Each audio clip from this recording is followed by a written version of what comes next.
안녕하세요. 반갑습니다. 이 해남은 제가 40년 전부터 진정으로 사랑했던 곳입니다. 왜 그런지 아세요? 아시는 분은 아시죠? 제 처갓집이 해남이거든요. 북일입니다. 북일면.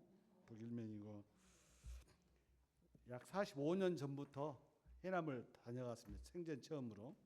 제 고등학교 2학년 때인데 제 친구가 저 송지면, 송오리 그 근방에 살아요. 그래서 그때 달마산을 미왕사 달마산을 한번 등반했던 그런 기억이 또 있습니다.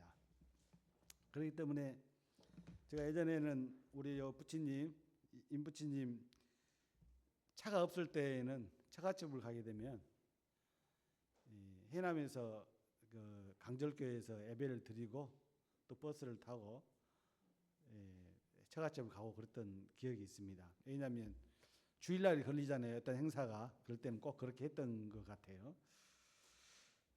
자주 그래서 특별히 저희 집안은 유교 집안이었고 저희 자매 집안은 기독교 집안이었기 때문에 그 기독교 집안이 너무 좋았습니다. 제가 지금도 항상 얘기하지만 처갓집 가는 게 좋았어요.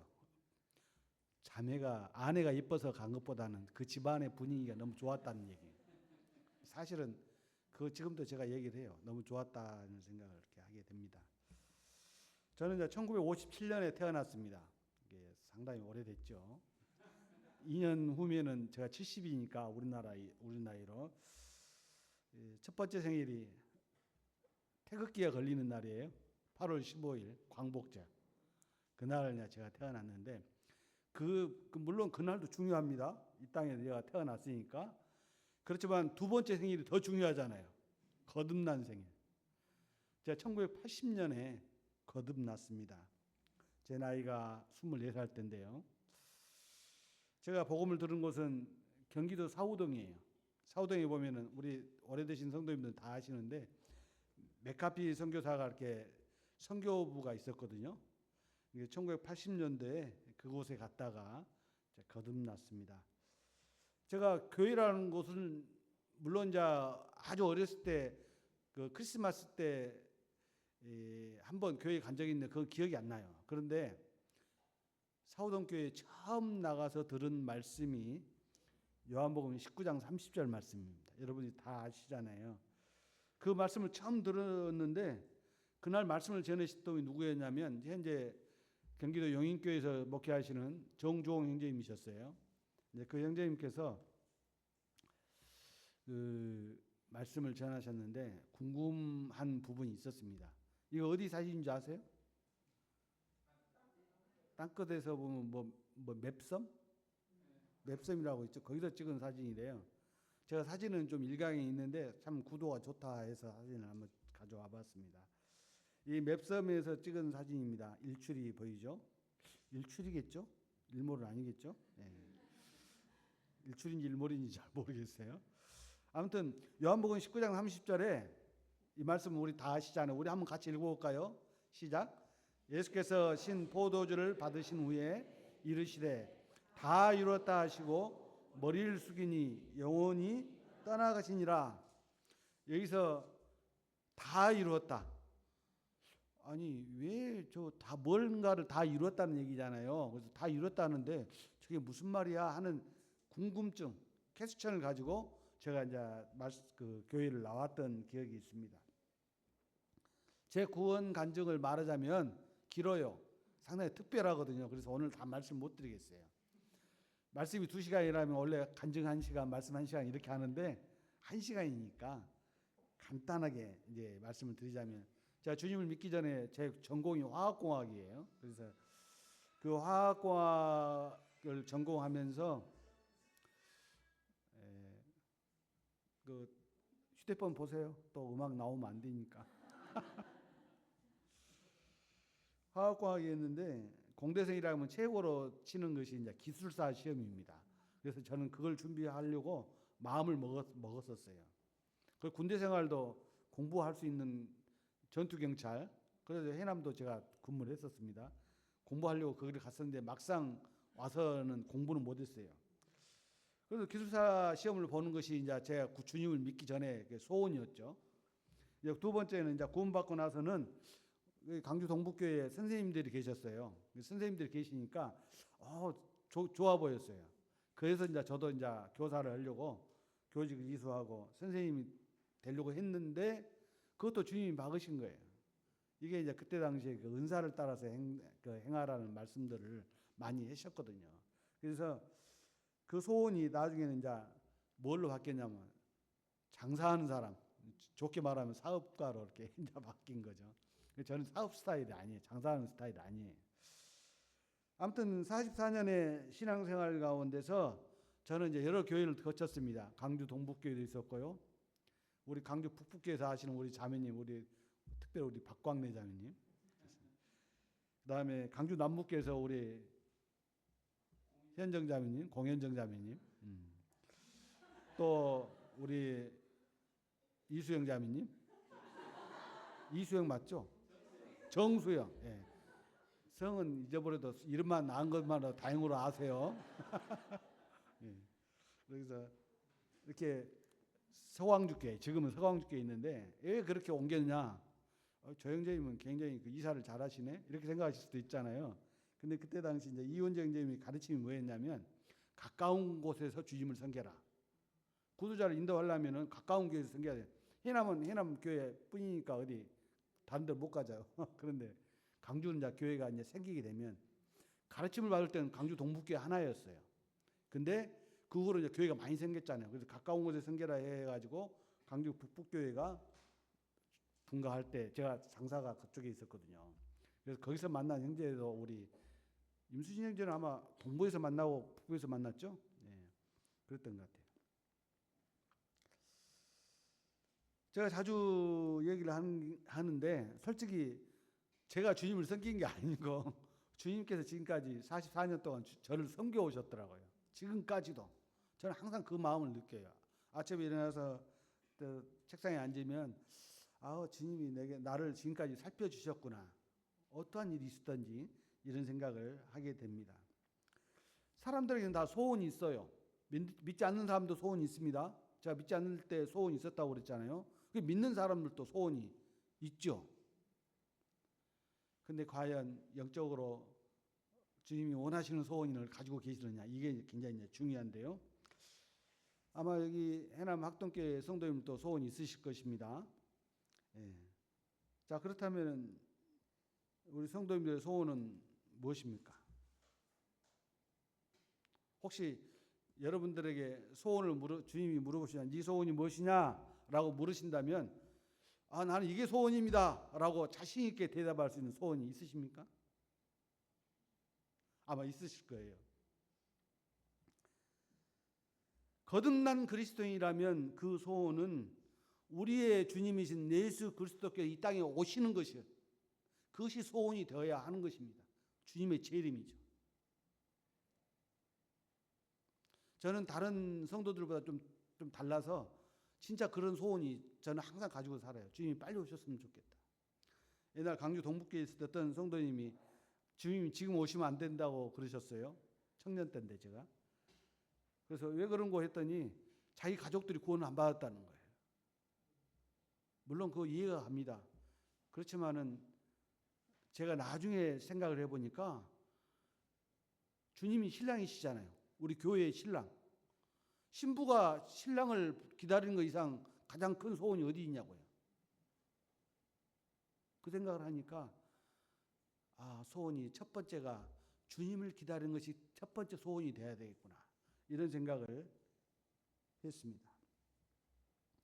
이 소원이 이루어집니까? 안 이루어집니까? 이루어집니다. 우리 한번 외치겠습니다. 마라나타. 주님께서 곧 오십니다.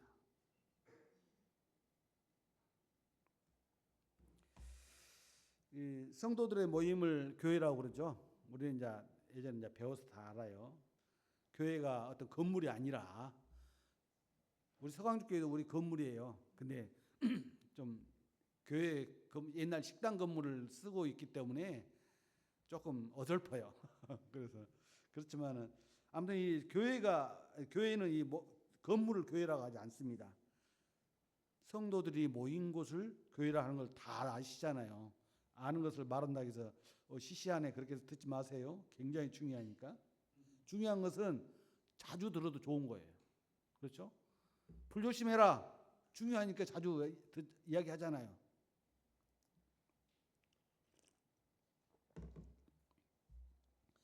그래서 주님께서 피로 사신 교회, 주님이 머리가 되시는 이 교회가, 몸된 교회가 가장 소원해야 할 것은 주님께서 재림하시는 것입니다. 교회의 신랑이 주님이시기 때문에. 만약에 교회의 신랑이 주님이 아니시라면 기다릴 필요 없어요. 어떻게 보면은 다음 문제예요. 그렇지만은 교회와 주님과는 지금 혼인 관계에 있거든요. 그렇죠? 그러면 교회 신부가 가장 기다려야 할 사람이 신랑인데 다른 남자를 기다린다거나 그러면 문제가 생기는 거죠. 사실 그렇잖아요. 주님이 재림하시는 것을 우리는 간절히 기다려야 되는 것입니다. 아마 생각해 보니까 저도 이제 결혼 때 연애할 시절이 있었는데 신부보다도 신랑이 더 그냥 서둘러요. 마음이 더 급해요. 그러시지 않겠어요? 신부를 보고 싶어서. 저 매일 전화했거든요. 그때 휴대폰 없었던 시대인데도. 신랑 되시는 우리 주님께서 신부인 교회를 더 보고 싶어 하실 것입니다. 저는 그게 아멘이에요. 신랑이 신부를 더 그냥 우리 세상 어떤 사랑하는 사이에서도 그러잖아요. 그래서 우리는 주님의 재림을 간절히 소원하면서 신앙생활을 해야 하는 것입니다. 우리 마음 가운데 주님의 재림을 소원하지 않는 게 2차로, 첫 번째가 아니고 두 번째로 밀려 있다면 그 신앙생활은 힘이 없어요. 활동력이 없단 말이에요. 주님의 재림을 기다리면서 신앙생활을 해야만이 우리 안에 힘이 생기는 거예요. 전도할 힘도 생기고 성도를 사랑할 힘도 생기고 가장으로서 책임질 힘도 생기고 교회를 사랑할 힘도 생기는 거예요. 그래서 우리 주님께서는 내가 다시 오시겠다는 말씀을 하셨잖아요. 십자가를 앞에 두고 12제자들을 모아놓고 그들 앞에서 약속을 하셨습니다. 오늘 본문 말씀이에요. 우리 이 말씀 안 찾아도 됩니다. 제가 다 찾아놨어요. 저는 이제 서강주에서 이렇게 말씀을 전합니다. 왜냐하면 말씀은 성경책 집에 가서 보시고 말씀 다 보이시죠? 수동현재님. 네. 같이 읽겠습니다. 시작. 너희는 마음에 근심하지 말라. 하나님을 믿으니 또 나를 믿으라. 내 아버지 집에 거할 곳이 많도다. 그렇지 않으면 너희에게 일렀으리라. 내가 너희를 위하여 거처를 예비하러 가노니 가서 너희를 위하여 거처를 예비하면 내가 다시 와서 너희를 내게로 영접하여 나 있는 곳에 너희도 있게 하리라. 주님이 직접 제자들에게 모아놓고 지금 말씀하시는 거예요. 마치 제가 지금 여러분들에게 말씀하시는 것처럼 말씀을 드리는 것처럼 그렇게 얘기하시는 거예요. 우리가 말씀을 읽을 때 그런 상황을 딱 생각하면서 읽잖아요. 감동이 되는 거예요. 나는 이상하게 말씀을 읽어도 감동이 안 되네 하는 경우가 책 읽는 식으로 읽으니까 안 되는 거예요. 책을 읽는 식으로 읽으면 감동이 안 돼요. 그 상황을 딱 보면서 지금 주님이 앞에 계시고 나는 지금 무릎을 꿇고 앉아 있어. 주님께서 야 정진아, 제 이름이 정진입니다. 정진아, 내가 다시 올게. 약속을 하셨단 말이에요. 그 약속이 옛날 우리 청년 때 유명했던 말 헛방이 아니란 말이에요. 헛방이라고 그랬거든요.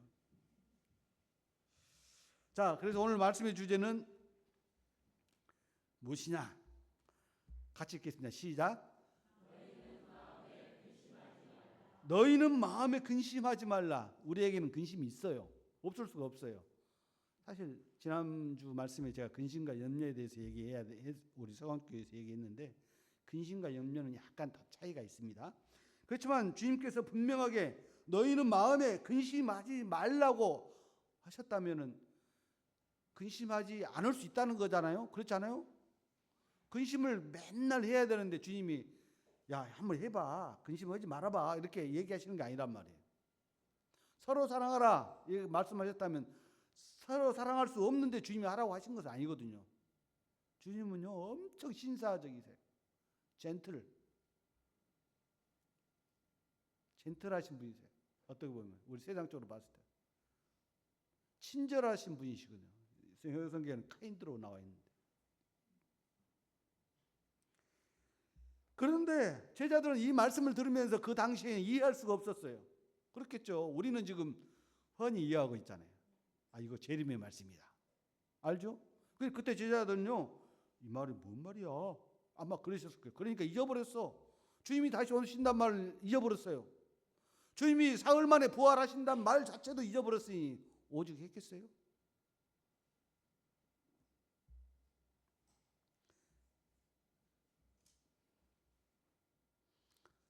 요한복음 14장 3절을 보면 가서 너희를 위하여 거처를 예비하면 내가 다시 와서 너희를 내게로 영접하여 나 있는 곳에 너희도 있게 하리라.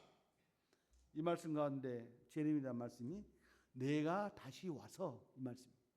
재림하신다는 말씀. 헛방 아니에요, 이 말씀이. 아직 이루어지지 않았지만은 우리를 보러 오신 것입니다. 보러 오시지 말고 우리는 가야죠. 쉽게 말하면 보러 오시는 것과 보러 가는 것과 좀 차이가 있긴 있는데, 다시 오신다는 말씀은 분명하게 주님의 재림을 말하고 있는 것입니다. 그리고 시간이 흘렀어요. 얼마나 흘렀어요? 주님이 이 말씀하신 지 1994년이 흘렀어요. 2000년이 조금 못 됐죠. 주님이 돌아가신 전때부터 계산을 해야 되니까. 아마 주님이 이 세상에 태어나신지를 성경학자들은 BC 4년 내지는 BC 6년이라고 그래요. 그러니까 우리 주님께서 한 35세 정도를 사셨어요. 그러니까 우리가 태양력으로 계산해 보니까, 저는 계산을 안 합니다만은 오늘 특별하게 계산을 한다면 주님이 이 말씀을, 이 요한복음 14장 말씀을 하시고 나서 1994년이 지났어요. 6년 남았죠, 2000년이 되려면. 저는 지금 주님께서 오실 날짜를 정해서 여러분들에게 말씀드리는 것이 아니죠. 신약 성경에서 기록한 주님께서 직접 말씀하신 이 재림의 징조를 묵상을 해보니까 너무 주님 오실 날이 가까웠다는 거예요. 하나님의 경륜을 한번 봤어요. 7년 대환란이 있게 되고 그 전에 우리가 휴거가 있게 되는데, 그 휴거가 주님을 만나는 날이에요. 주님의 재림 날이에요. 주님께서 공중 재림을 하시는 날이다, 이 말이에요. 그런데 참 신기하게도요, 우리 그리스도인들만 이 세상이 마지막 마지막 시대라고 말하는 게 아니라 세상 사람들도 그렇게 보고 있다는 거예요. 1947년에 제가 태어나기 10년 전에, 여기 어디예요? 요 해남 땅끝 전망대 있는 데잖아요. 제가 이 정도 서비스는 해야죠. 해남이 왔으니까. 자, 1947년에 지구의 종말의 시간이라는 게 정해졌어. 위키백과에 보면 나와요. 이 종말 시기가 있는데, 이 종말의 시간은 하루를 24시간으로 했을 때 23시 53분이라고 말하는 거예요. 몇 분 전이에요? 7분 전. 시작할 때 1947년도에. 그런데 오늘은 시간을 몇 시라고 그러냐면 23시 58분 30초라고 하는 거예요. 몇 분 전이죠? 1분 30초 전이에요. 1분 30초 전, 그러니까 조금 긴 것 같죠? 여러분, 이렇게 보면 좀 긴 것 같은데, 지구 종말 1분 30초 전은 90초 전. 90초 전이라는 거예요. 그 얼마나 가까이 왔어요? 지금 90만 세면 돼. 하나, 둘, 셋 해서 89, 90. 굉장히 가까웠다는 거예요. 여러분, 실감이 가시나요?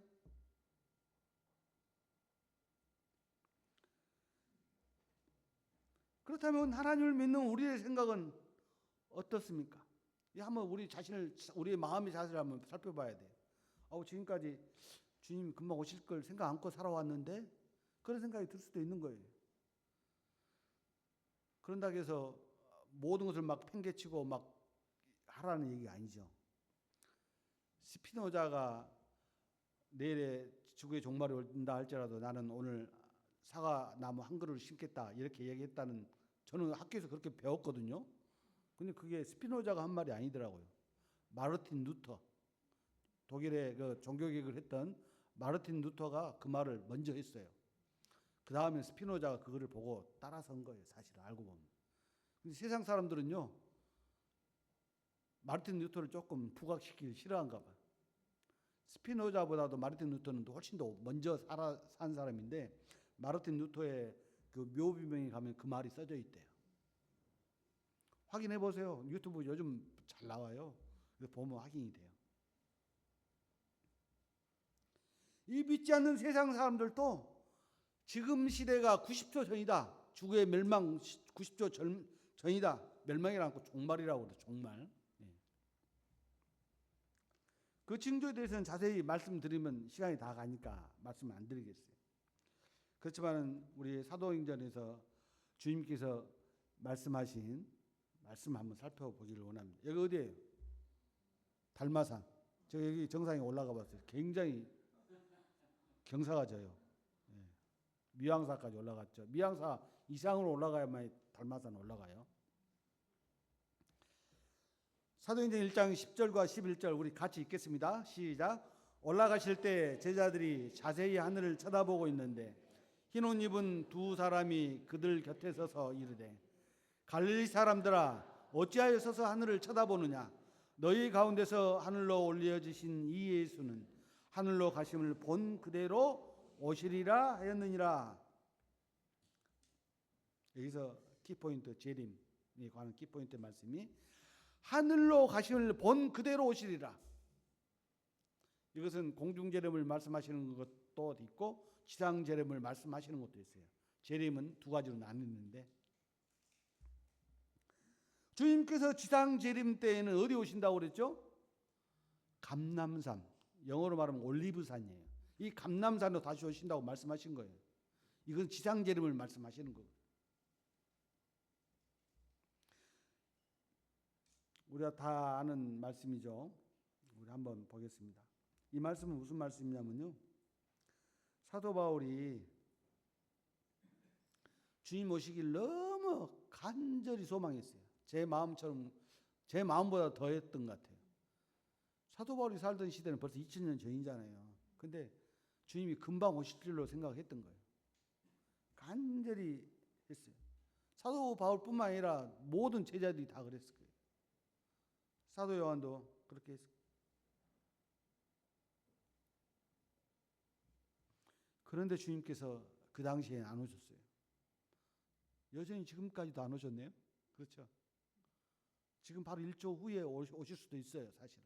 그때 휴거하는 거거든요. 그렇다면 우리 학생들에게 물어보겠어요. 우리 학생들 내 학생 캠프 때 본 사람도 있을 거예요. 못 볼 수도 있지. 인물이 별로 안 튀어나니까. 인물이 튀어나야 딱 보아라 보이는데. 주님 오실까요? 자, 맨 앞에 가운데. 예수님께서 다시 오실까요? 중학생이죠? 약속하셨어요. 하나님이 약속하셨는데 그 약속이 이루어질까요? 안 이루어질까요? 이루어집니다. 예수님께서는 하나님이세요. 온 우주 만물을 창조하신 하나님. 그분께서 약속하셨는데 아버지가 밖에 나가면서 내가 과자 사올게 하면 그 약속 꼭 지키시려고 하시잖아요. 그 하나님께서 약속 안 지키시겠어요? 그런데 언젠가 그 늑대 소년 알죠? 늑대가 내려왔다 그러니까 막 마을 사람들이 나섰죠.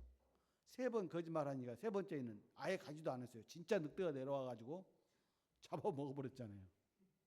그 이야기가 있죠. 근데 옛날에 다미성교라는 아주 잘못된 종교인들이라고 저는 생각해요.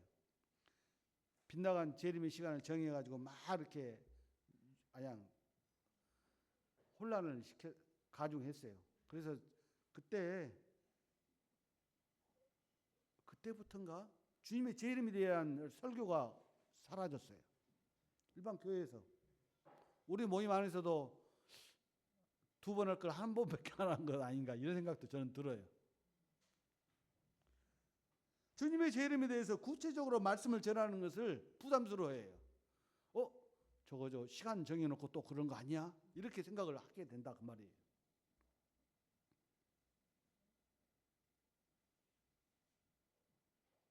이 고린도후서에서 사도 바울이 얼마나 주님을 간절히 소망했던지 자기가 이 말씀을 한 거예요. 무익 하나만 내가 부득불 자랑하노니 주의 환상과 계시를 말하리라. 사도 바울이 이거 말해도 좋고 안 해도 좋은데 그래도 내 경험이니까 한번 이야기하겠어라고 지금 이야기하는 거예요. 내가 그리스도 안에 있는 한 사람을 아노니 그는 14년 전에, 한 사람은 자기를 말하는 거예요. 그는 14년 전에 셋째 하늘에 이끌려 간 자라. 그가 몸 안에 있었는지 몸 밖에 있었는지 나는 모르거니와 하나님은 아시니라. 여기서 그는 14년 전에 셋째 하늘에 이끌려 간 자. 이 셋째 하늘이 사실은 하나님이 계신 천국이에요. 천국은 하나님이 계신 곳이기 때문에 천국이라고 말하는 거예요.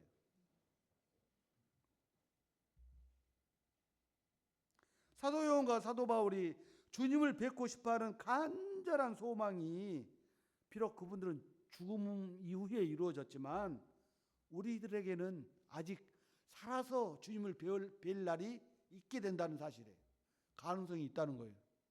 우리 시대에 안 오실 수도 있지만, 제 시대에는 안 오실 수도 있지만 우리 학생들 시대에는 주님이 오실 수가 있다는 거예요.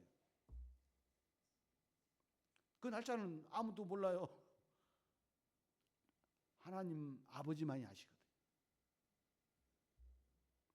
그래서 종말의 90조 년의 마지막 시대를 사는 우리는 어떤 삶을 살아야 되는가? 우리 자신을 한번 살펴봐야 돼요. 너무 그냥 이 세상 돈만 있으면 다 되는 세상, 좋은 차도 있고 좋은 집도 있고 좋은 옷도 있고 좋은 먹을 것도 많고, 어제 A시장에 가서 깜짝 놀랐어요. 어찌 그렇게 먹을 것이 많으니 다 못 먹고 왔어요.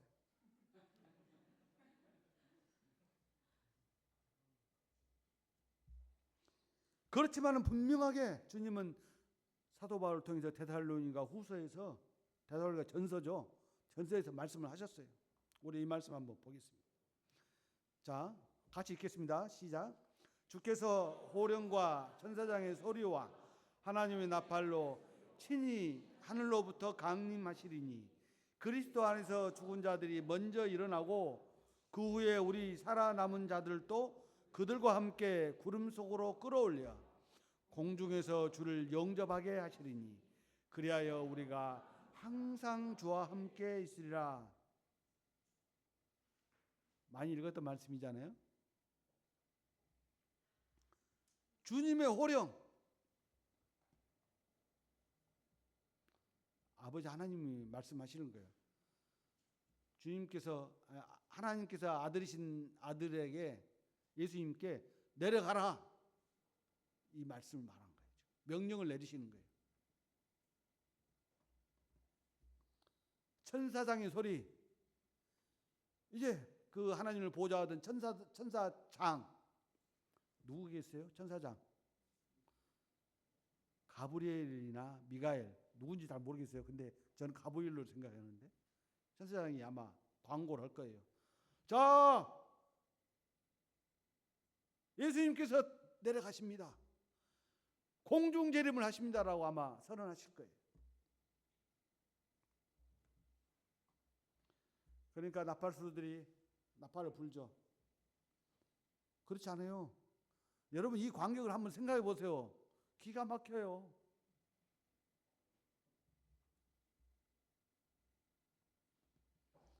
성경의 말씀을 보면은 그리스도 안에서 죽은 성도들이 부활한다고 그랬어요. 먼저 순서가 있더라고요. 그 다음에는 살아있는 거듭난 성도들의 부활이 있게 되는 거예요. 지금 당장 우리가 휴거한다면 우리가 부활한다는 거예요. 두 번째로. 죽은 자들이 먼저 부활하고 그 다음에 살아있는 자들도 부활하고. 주님이 약속하셨다니까. 하나님 아들이신 예수 그리스도를 통하여 약속을 하신 거예요. 우리가 잘 아는 주님의 재림은 공중재림이 있잖아요. 여기 말씀 가운데 구름 속으로 끌어올려, 이것은 휴거를 말하는 것이고, 그 다음에 지상재림은 감람산 위에, 이것이 지상재림을 말하는 거예요. 그 휴거 때와 시간은 오직 하나님 아버지만 아시지만 분명하게 일어날 일이기 때문에 우리 중에는 살아서 주님을 뵐 사람들이 있다는 거예요. 근데 안타깝게도 그 빗나간 종교인들의 해프닝이 있어가지고 우리는 마치 주님이 안 오실 것처럼 살아가지는 않는가, 우리를 자신을 한번 되돌아봐야 되는 거예요. 사실은 교회 일보다는 내가 지금 먹고 사는 일이 더 급한데, 급할 수 있어요. 그렇지만 사람은요, 어떤 일에 딱 갇히면요, 교회는 두 번째예요. 여러분, 주님이 먼저 첫 번째입니다. 주님이 첫 번째예요.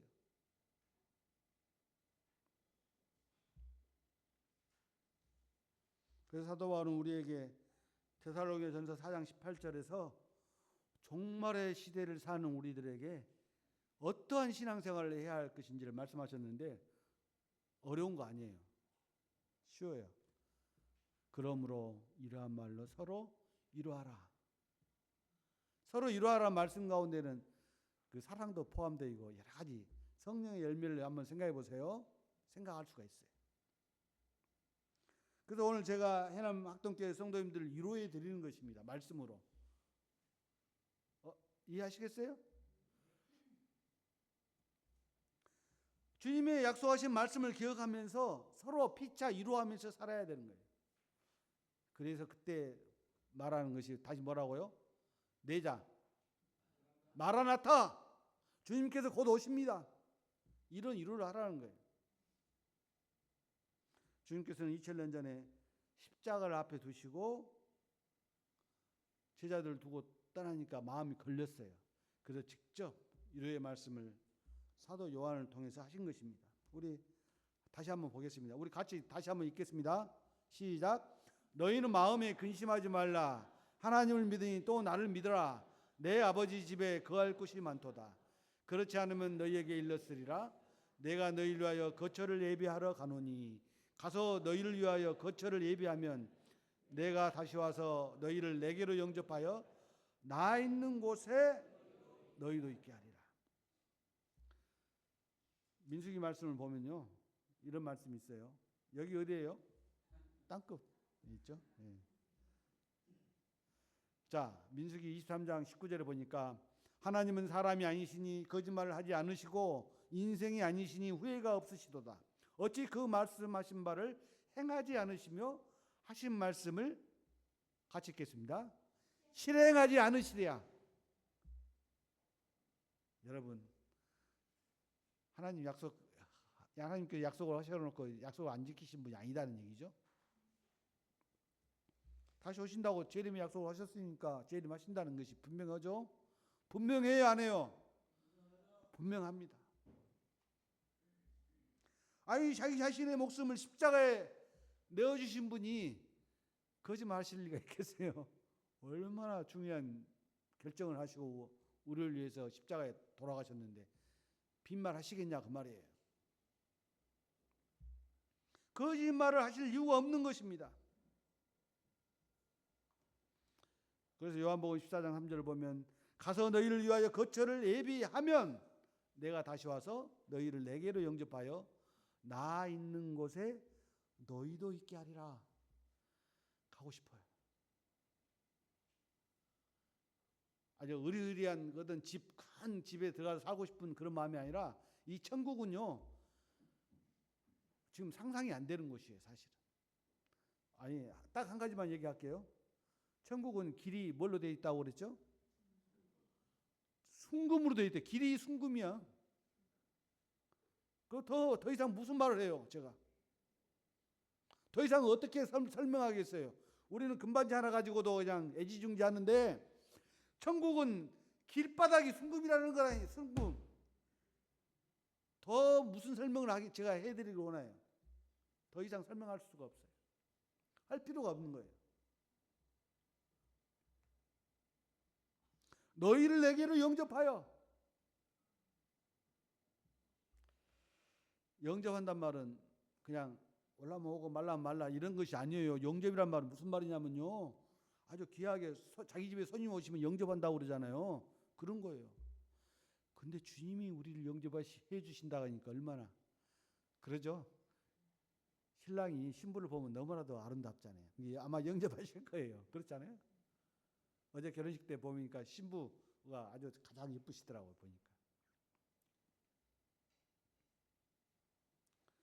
그러면 우리 주님께서는 왜 우리를 사랑하시고 또 우리와 함께 있기를 원하실까?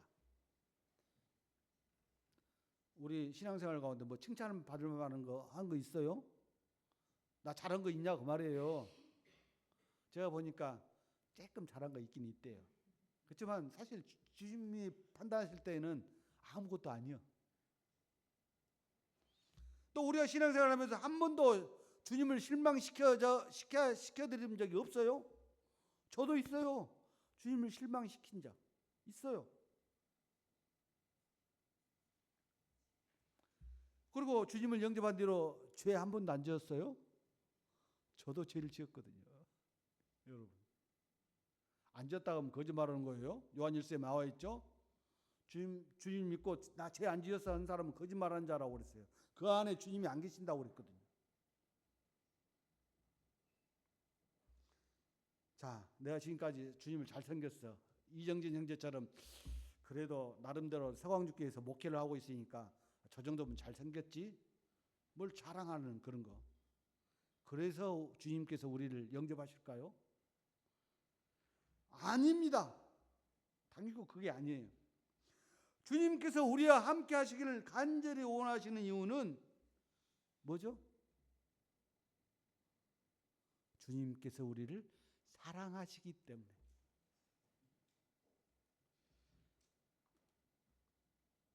요한일서에서 하나님이 우리를 사랑하시는 사랑을 우리가 알고 믿었느니. 여러분 모르고 믿은 사람이 있어요? 가끔은 엉터리로 믿은 사람들이 있더라고요. 어떤 사람들이냐면 교회 다니는 사람이 마음에 들어가지고 믿은 척하는 사람들은 모르고 믿는 거예요. 나중에 들통나죠. 하나님이 우리를 사랑하시는 사랑을 우리가 알고 믿었느니 하나님은 사랑이시라. 잘 알죠? 이 말씀. 사랑 안에 거하는 자는 하나님 안에 거하고 하나님도 그의 안에 거하시느니라. 하나님은 사랑이시라. 이 말씀이 가장 키포인트예요. 말씀 가운데 어떻게 보면. 이 말은 하나님이 사랑을 가지고 있다는 말씀이 아니에요. 여러분 그렇게 오해하지 마세요. 이 말씀은 무슨 말씀이냐면 하나님 이꼬르 사랑. 하나님이 뭔가를 가지고 있는 사랑을 주머니에 가지고 있듯이 가지고 있는 분이 아니라 하나님 그분 자체가 사랑이라니까요. 그렇기 때문에 우리를 사랑하실 수밖에 없는 거예요. 그래서 아가페 사랑을 우리에게 베풀어 주셨잖아요. 우리는 도저히야 흉악한 죄인들인데 우리를 위해서 하나님의 아들이신 예수 그리스도를 십자가에 내어주셨단 말이에요. 제 말씀은 복음이 많이 있어요. 그래서 하나님께서는 우리가 잘나서가 아니라 하나님의 아들이신 예수 그리스도 안에 있는 우리를 사랑하시는 거예요. 사실을 알고 보면. 성경 말씀에 보면요. 믿지 않는 자들은 로마서 1장에 봐보세요. 믿지 않는 자들은 너희들 알아서 해라. 상실한 마음대로 내버려 두셨다고 그랬거든. 하나님께서 우리를 끔찍이도 사랑하시기 때문에 이 말씀을 하신 거예요. 하나님께서는 창세 전부터요 우리를 예수 그리스도 안에서 만나기를 원하셨어요. 그래서 하나님이 이제 계획을 세우시죠. 이 경륜이라고 그러는데요. 이 경륜 가운데는 이 교회가 있는 거예요. 최고의 교회를 세우셨어요. 근데 이 교회는 주님께서 피로 사신 교회예요. 그리고 하나님의 계획을 실행해 오셨어요. 구원받게 하시고.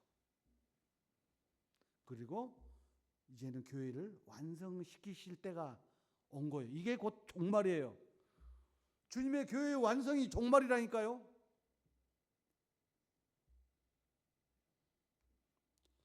우리가 사랑하는 사람과 같이 있으면 행복하죠. 주님께서는 그러한 이유 때문에 우리를 천국으로 영접하기를 원하시는 거예요. 우리를 너무 사랑하시기 때문에. 우리가 잘나서 천국 가는 거 아니다 그 말이죠. 주님이 우리를 너무 사랑하시기 때문에 우리가 천국 가는 거예요. 아멘? 아멘입니다. 그래서 우리가 분명히 알아야 할 것은 우리가 하나님을 먼저 사랑하는 것이 아니에요. 이 말씀이 있죠. 요한일서에 보면 사랑은 여기 있으니 우리가 하나님을 사랑한 것이 아니요 하나님이 우리를 사랑하사 먼저 사랑하셨다는 말이에요. 우리 죄를 속하기 위하여 한목제물로 그 아들을 보내셨음이니라. 이 말씀이 약 700년 전에 이사야 선지자가 그 증거를 이미 예수님 십자가에 달리시기 전에 말씀하셨죠. 이사야 선지자는 예수님이 오시기 전 700년 전에 사신 분인데 여호와께서 그에게 상함을 받게 하시기를 원하사. 참 이해가 안 돼요. 어떻게 아버지가 아들을 죽게 하느냐 그 말이죠. 이해할 수 없잖아요. 근데 하나님께서 우리를 너무 사랑하셨기 때문에 그렇게 하셨다는 거예요. 그 말을 증거하는 기쁨으로 들으기를 원하셨다는 것은 그가 씨를 보게 되며 그의 날은 길 것이요. 이 말씀에서 아마 하나님께서는 이 말씀을 기억하신 거죠. 기록하신 거죠. 또 그의 손으로 여호와께서 기뻐하시는 뜻을 성취하리로다. 하나님 뜻이었어요. 예수님이 십자가에 달리신 것이 하나님의 뜻. 하나님께서는 아들의 죽음을 기뻐하셨다. 이것이 하나님의 뜻이에요. 그래서 십자가의 사역을 앞두신 우리 주님께서는 이 세상에서 가장 일어날 수 있는 가장 큰 사랑이 무엇인가를 이렇게 말씀을 하셨더라고요. 사람이 친구를 위하여 자기 목숨을 버리면 이보다 더 큰 사랑이 없나니. 예수님께서 우리를 친구로 하셨거든요. 근데 예수님께서 우리를 위해서 죽으셨단 말이에요. 친구, 우리를 위해서. 그래서 이 세상의 가장 큰 사랑의 확인은 누군가가 그 사람을 위해서 목숨을 내어놓을 수 있느냐, 이게 사랑의 확인을 할 수 있는. 사실은 어떻게 보면 이런 거죠. 예를 들어서 자기 자녀가 물에 빠져서 곧 죽을 힘들어. 수영도 못해. 아빠는 수영을 할 수 있어. 그러면 물에 들어가서 아들은 건져내고 아버지는 힘에 기진맥진해서 죽었어. 간단한 얘기지만 그것이 가장 큰 사랑이다 그 말이에요. 근데 하나님께서는 아주 못된 사람들, 제가 구원받기 전에 저 형편없었거든요. 나름대로 조금 도덕성은 가지고 있었지만 도덕성도 좀 없었던 것 같아요. 인격죠? 인격도 조금 문제. 제가 상당히 교만하기도 했거든요. 하나님이 이 정도 낮춰주신 거예요.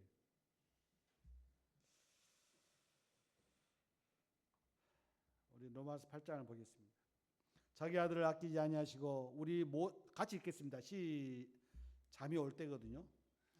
자, 시작. 자기 아들을 아끼지 아니하시고 우리 모든 사람을 위하여 내주신 이가 어찌 그 아들과 함께 모든 것을 우리에게 주시지 아니하겠느냐?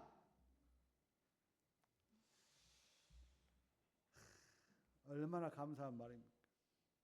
아들이 생선을 달라 했는데 어느 아버지가 뱀을 죽이느냐는 말씀이 또 있죠. 떡을 달라 했는데 어느 아버지가 돌을 죽이느냐는 말씀이 또 있죠.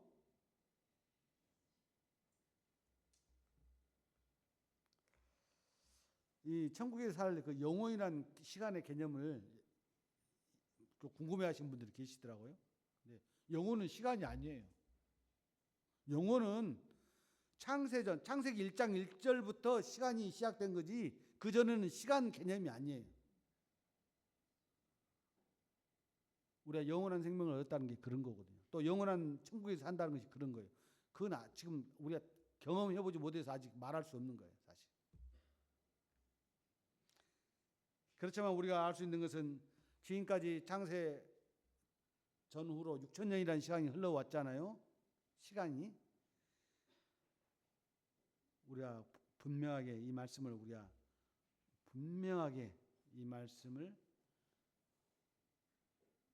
이 약속을 확인할 수가 있어야 돼요. 좀 전에 읽었던 말씀이죠. 가서 너희를 위하여 거처를 예비하면 내가 다시 와서 너희를 내게로 영접하여 나 있는 곳에 너희도 있게 하리라.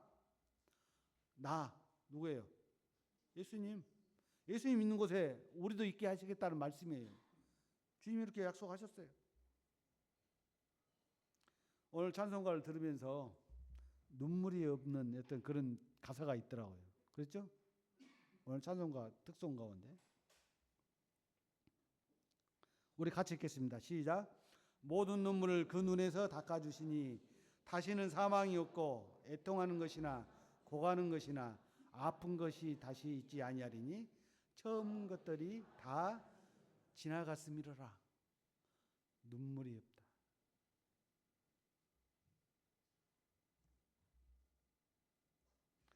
다시는 죽음이 없다는 거예요. 사실 죽음은 두 번의 죽음이 있습니다.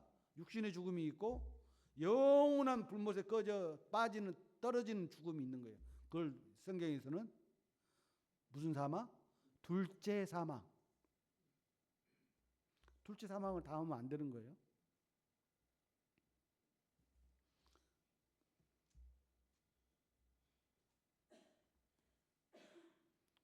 처음 것들이 다 지나갔음이로라. 천국에서 보니까 옛날 것은 기억이 안 날 거예요, 아마. 어떤 형제님들은 좋았던 것은 기억난다고 그러더라고요. 아니, 같이 평생을 살았던 아내를 기억 못하면 안 되겠잖아요. 좋았던 것은 기억난다 얘기를 하시더라고요. 천국에 거할 것이 많도다. 요한복음 14장 2절에 내 아버지 집에 거할 곳이 많도다. 그렇지 않으면 너희에게 일렀으리라. 내가 너희를 위하여 거처를 예비하러 가노니. 어떤 사람이 우리 청년 중에서 그때 한번 이런 질문했어요. 그러면 예수님은 말씀으로 그냥 막 천국 그 우주 만물을 만드셨는데 그 집 하나 만드는데 아직도 집을 짓고 계시나요? 이렇게 진짜 학생이 질문을 했어요. 그래서 그 말에 상당히 좀 의미가 있는 질문이잖아요. 그래서 보니까 이런 생각을 제가 갑자기 하게 됐어요. 천국은, 이 우주 만물은 하나님 말씀으로 만드셨다면 천국은 이 우주 만물보다 더 놀라운 곳이기 때문에 말씀으로 만드신 게 아니라 직접 가서 감리도 하고 설계도 보고 설계도도 그리시고 감리도 하시고 하시지 않았겠느냐. 그러면 시간이 더 걸리지 않았겠느냐. 이런 생각이 든 거예요. 제 말 무슨 말인지 이해했어요? 천국은 그런 곳이다 그 말.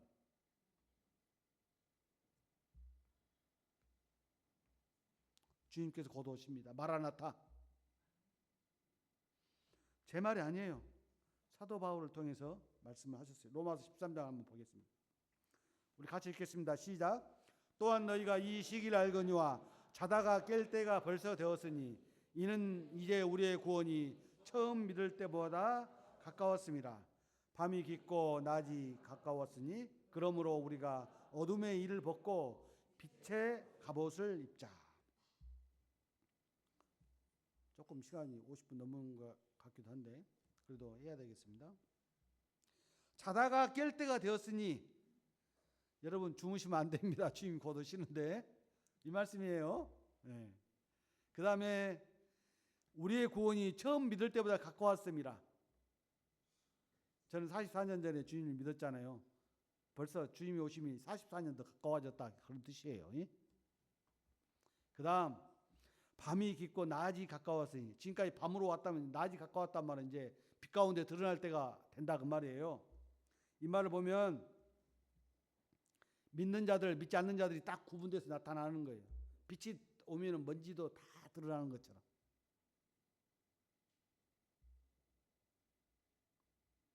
그래서 어둠의 일을 벗고 빛의 갑옷을 입자.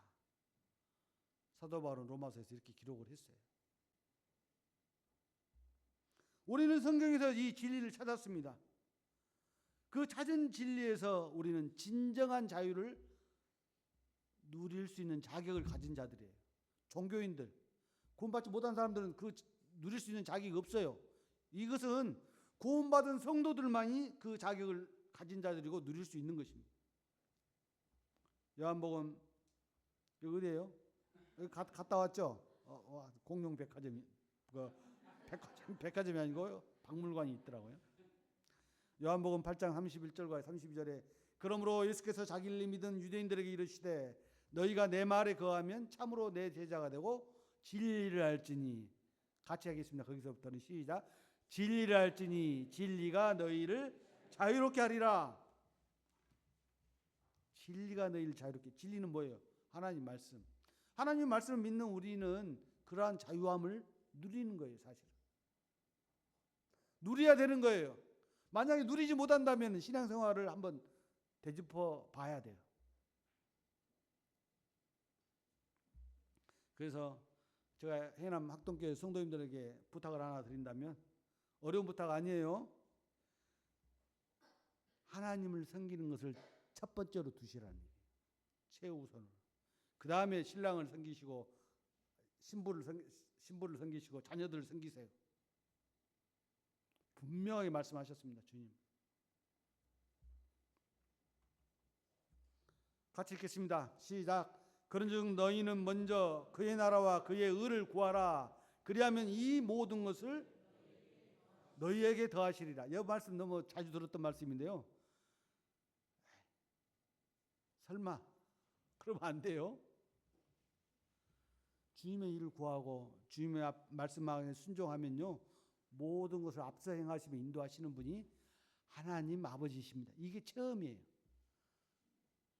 제가 어떤 우리 교회 자매님 계신데 그 자매님이 조금 의문시해서 지금은 이제 우리 서강교회는 안 계시고 다른 교회로 청구하셨는데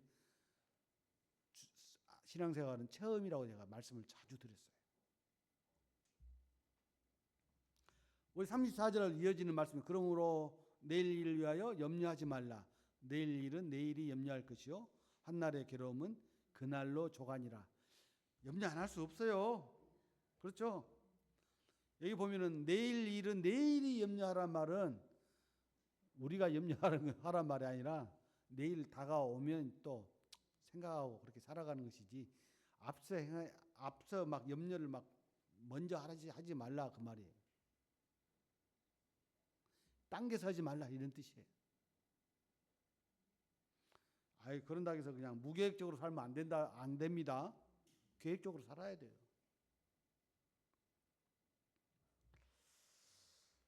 우리가 주님 앞에 우리의 신앙생활을 맡기면요. 뭘 누릴 수가 있냐면 진정한 쉼을 누릴 수가 있어요. 또 진정한 자유를 누릴 수가 있어요. 그리고 진정한 위로를 받을 수가 있어요. 아시겠어요? 네, 기도하겠습니다.